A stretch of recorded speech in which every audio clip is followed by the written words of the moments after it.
Hello everyone, I am MD Mahfuz Hassan. I am come from Shujarnagar Upazila in Pabna district. Currently, I am studying at the University of Dhaka in the Department of French Language and Culture.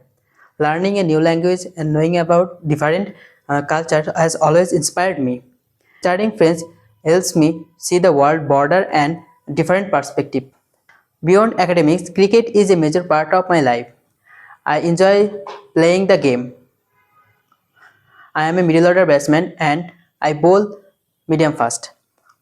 Cricket has taught me about discipline, handling pressure, teamwork, and leadership. In my free time, I like watching anime, which helps me stay motivated and relax.